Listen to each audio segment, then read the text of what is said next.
बहुत सारे ऐसे साक्ष्य मिले जिसकी बात अभी अतिशी जी कह रही थी कि 1993 में जब ये दिल्ली विधानसभा बना तो वो भवन बंद दिखा।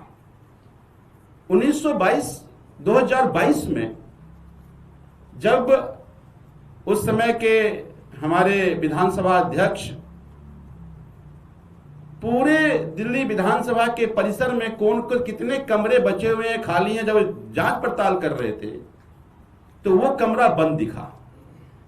उस कमरे को खोला गया तो वो 2 फ्लोर का था। अब देखिए, आप जाइएगा विधानसभा, दिल्ली विधानसभा ब्रिटिश स्थापत्य के जो गोलाकार नुमा भवन का एक निशानी है, जहां कोई भी 2 फ्लोर का बिल्डिंग नहीं मिलेगा आपको। गोलाई नुमा 1 फ्लोर की बिल्डिंग है। केवल फांसी घर ऐसा है जो 2 फ्लोर का है। अब मैं कहना चाहता हूं, जो टिफिन घर था, वो टिफिन घर खाली था, हॉलो प्लेसेस था, उसको 2 फ्लोर बनाया गया। नीचे पूरा हॉल छोड़ा गया। जब देखे ऊपर में 3 भवन बना हुआ है, जब उसको खोला तो देखा नीचे सुरंग है। सुरंग के नीचे जब उन्होंने देखा, वहां पर रस्सियां मिली, वहां पे 7 जोड़े जूते मिले, वहां पर कांच की गोली मिली।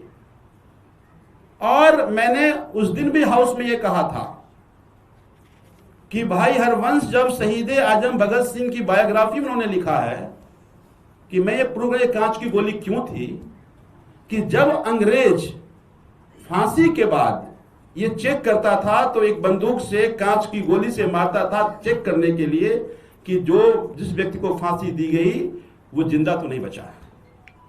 तो मैं ये कहना चाह रहा हूं कि ये कांच की गोली इसलिए थी कि जब जब फांसी हुई होगी उसमें वो चेक किया गया होगा। तीसरी बात कि 1929 के बाद, जैसा अतिशी मैडम ने कहा, लाहौर में अपेक्स कोर्ट था,